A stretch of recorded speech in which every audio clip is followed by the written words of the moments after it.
अस्सलाम वालेकुम। मेरी आज की कहानी मैं इसकी महबूबा नहीं बस एक्स्ट्रा ही थी।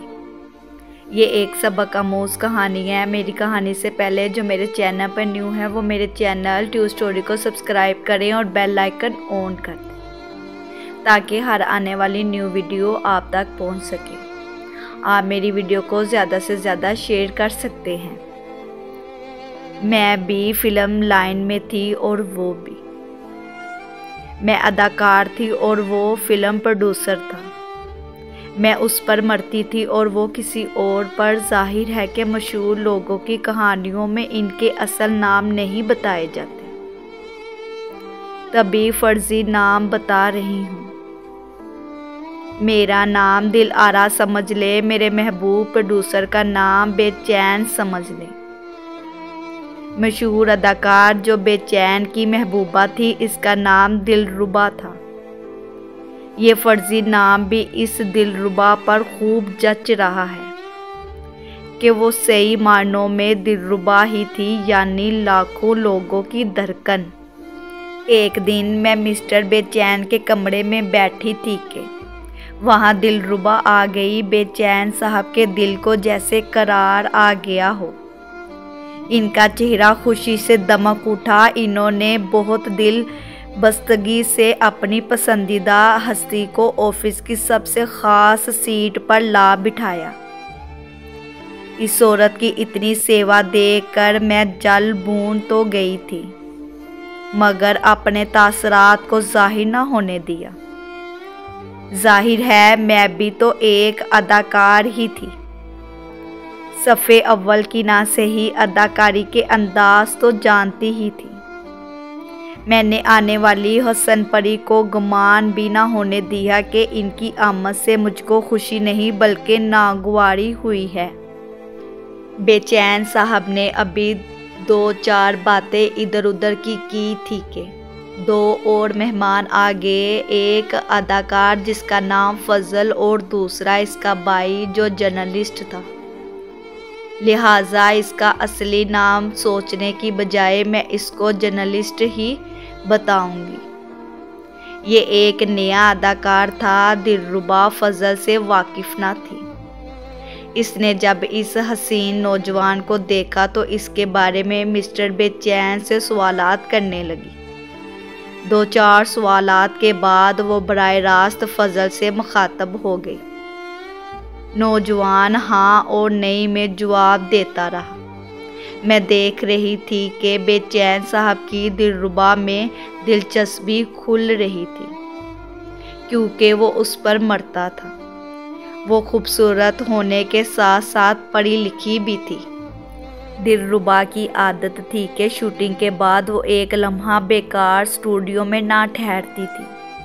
किसी से फ्री होती, ना लोगों को बिला वजह तवज्जो देती। वो किसी को घर भी नहीं बुलाती थी। इसका रख रखाव इसकी नेक नामी का सबब भी था और इसकी यही अदाएं मिस्टर बेचैन के दिल को बेचैन कर दिया करती थी।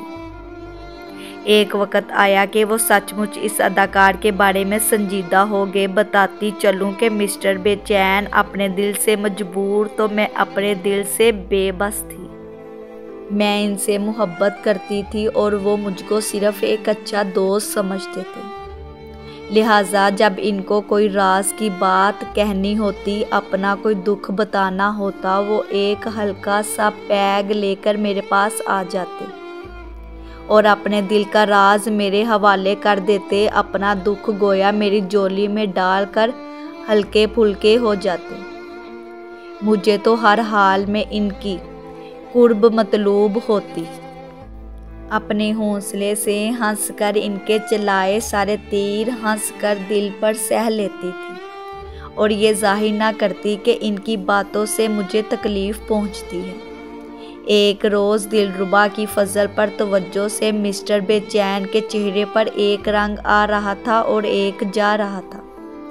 वो देख रहे थे कि दिलरुबा ऑटोग्राफ देने की बजाय इसकी डायरी में अशार लिख गई है।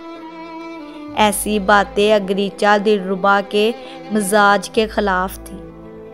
वो तो किसी ऐसे वैसे से बात करते वक्त गली की तरफ देख रही होती थी। लेकिन आज तो इसको वक़्त के गुज़रने का एहसास नहीं था। फिर हमने इसको ये कहते सुना, फजल तुम में वो जौहर हैं, अगर तुम सही मानों में इससे काम लो तो सफ़े अव्वल के हीरो आ सकते हो।